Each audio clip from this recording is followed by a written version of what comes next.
शेतकऱ्यांसाठी दिवसभरातल्या अतिमहत्त्वाच्या 50 बातम्या. 75% अनुदानावर मिळणार कृषी साहित्य. अहमदनगरमध्ये प्रत्येक तालुक्यात दूध प्रक्रिया केंद्र सुरू करा. खासदार अनिल लंके यांची माहिती. प्रधानमंत्री सूर्यघर योजना 170 ग्राहकांनी घेतला याचा फायदा. राज्यात 100 मेगावॉट वीज निर्मितीचा टप्पा पार. योजनेचा लाभ घेण्यासाठी संकेतस्थळावर अवश्य नोंदणी करा. आनंदाचा शिधा राज्यात सुरूच राहणार. निवेदनातील अटींना आव्हान देणारी याचिका फेटाळली. मुंबई. केवायसी करूनही मिळाला दुष्काळी अनुदानाची रक्कम. दाभाडी येथील शेतकऱ्यांचा आंदोलनाचा इशारा. सुरजीत 1.5 वर्षापासून शेतकरी अनुदानापासून वंचित. फुलंब्री येथील 26,499 शेतकऱ्यांचा पीक विमा तक्रारी फेटाळल्या. तोकडी रक्कम देऊन तोंडाला पुसली पाने. पीक विमा कंपनी अधिकाऱ्यावर शेतकऱ्यांच्या तक्रारींचा पाऊस. अहमदनगर तालुक्यातील कांदा व्यापाऱ्याला 44 लाखांचा गंडा. अहमदनगर कर्जत येथे जामखेड्यातील 14,000 लिटर दूध नष्ट. दूध भेसळ नियंत्रण समितीची कारवाई. एकाच वेळी 11 ठिकाणी छापे. अमरावतीमध्ये सततचा पाऊस आणि पिके पिवळी पडली. वाढ खुंटली. शेतकरी चिंतित. जिल्ह्याचा ओळा दुष्काळ याचे सावट. सोयाबीनची पिके तसेच तुरीची सुद्धा मर. परभणी जिल्ह्यातील लाडक्या बहिणीने भरले 3.25 लाख कर्ज. मोहा येथील पीक कर्जासाठी बँक शाखेला टाळे. पेरणीसाठी उसनवारी. मोहामध्ये संतप्त शेतकऱ्यांची केली आंदोलन. तालुक्यातील ITI प्रशिक्षणार्थाचा मिळणार विम्याचे कवच. कौशल्य रोजगार उद्योजकांना नाविन्यतेचा विभागाचा महत्त्वपूर्ण निर्णय. नांदेडमधील सातबारावर शेतकरीच करणार पिकाची नोंद. वेळीच होणार बचत. जिल्ह्यातील 1 ऑगस्ट पासून ई-पीक पाहणी सुरू. नांदेडमध्ये गरिबांकडून पैसे उकळले तर नक्कीच आपले सरकार केंद्रांना लागेल टाळे. प्रशासनाकडून होणार तपासणी. जादा पैसे घेणारा केंद्र संचालक राहणार लक्ष. मधील माझी लाडकी बहीण योजनेचा अर्ज छाननीचा घेतला आढावा. जिल्हाधिकाऱ्यांनी केली लातूर पंचायत समितीतील शिबिराची पाहणी. चारधाम यात्रेला चला. प्रवासासह सारं काही मोफत. मुख्यमंत्री तीर्थदर्शन योजना. प्रत्येक जिल्ह्याचं उद्दिष्ट.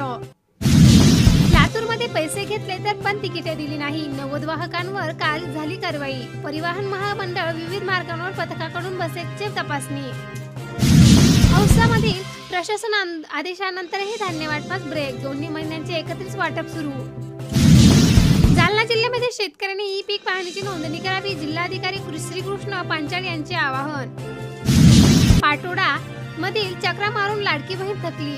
4 दिवसांपासून हे ॲप बंद. मुडानामध्ये पैसे नको शेतीला तार कुंपण द्या. वन्य प्राण्यांचा त्रास. मुडाना परिसरातील शेतकऱ्यांची मागणी. पिंपळगावात बसवंत येथील किसान थाळी 1.5 लाख शेतकऱ्यांना लाभ. पिंपळगाव बाजार समितीचा उपक्रम मिळतो उत्स्फूर्त प्रतिसाद.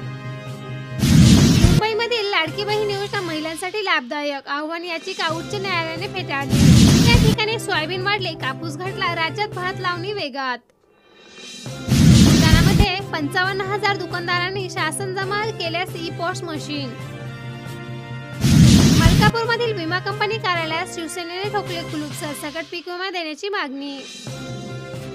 चिखलीमधील शेतकऱ्यांचे तहसील समोर अन्नत्याग आंदोलन. बुलढाण्यामधील अस्तित्वाच्या नेतृत्वावर शेतकऱ्यांचे जिल्हा कचेरीवर धडक. नुकसान भरपाई न दिल्यास आंदोलन. प्रेमलता सोनवणे. मंठा येथील शेतकऱ्यांना सरसकट कर्जमाफी द्यावी. काँग्रेस नेते किसनराव मोरे यांची मागणी. बदनापूर तालुक्यातील ई-पीक पाहणी शेतकऱ्यांना बंधनकारक. तहसीलदार अश्विनी डबरे. 15 सप्टेंबर पर्यंत नोंदणीचे आवाहन. गेवराई तालुक्यातील पीक कर्ज न देणाऱ्या बँकांवर कारवाई करा. महाराष्ट्र ग्रामीण बँकेने एकही नवीन शेतकऱ्याला पीक कर्ज वाटप केले नाही.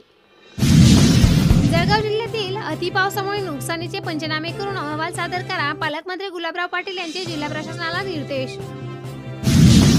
कळमनुरी येथील आम्ही शेतकरी शेतमजुरांच्या प्रश्नांचा झेंडा हाती घेणार. बच्चू कडू यांची मागणी.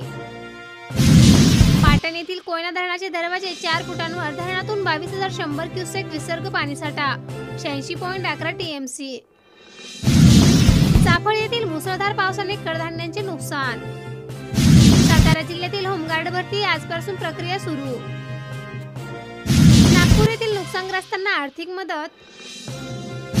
तर कळंब येथील मुख्यमंत्री माझी शाळा सुंदर शाळा अभियानाचा दुसरा टप्पा सुरू. 5 ऑगस्ट ते 4 सप्टेंबर या कालावधीमध्ये राबवणार अभियान. स्पर्धेतील विजयी शाळांना मिळणार बक्षीस. अहमदनगर जिल्ह्यातील शेतकऱ्यांच्या वीज बिल माफीचा निर्णय. 14,000 कोटींचे 5 वर्षांकरता वीज बिल माफ होणार. अजित पवार यांनी मागितले पदाधिकाऱ्यांना राजीनामे. उद्धव ठाकरे आजपासून 3 दिवस दिल्लीच्या दौऱ्यावर. मुंबई 9 ते 15 ऑगस्टच्या दरम्यान भाजपाचे हर घर तिरंगा अभियान सुरू. नवी दिल्ली, महाराष्ट्रात जे घडले ते ओडिसात होऊ देऊ नका. प्रधानमंत्री नरेंद्र मोदी यांचा बीजेपीच्या खासदारांना सल्ला. मानोरा तालुक्यातील किसान सन्मान योजनेसाठी कृषी कार्यालयात कर्मचारी सुद्धा नाही. उद्दिष्टांच्या 73% कर्ज वाटप सरकलेच नाही. खरीप हंगाम 2024 जिल्ह्यातील पीक कर्जाचे 1300 कोटींचे उद्दिष्ट.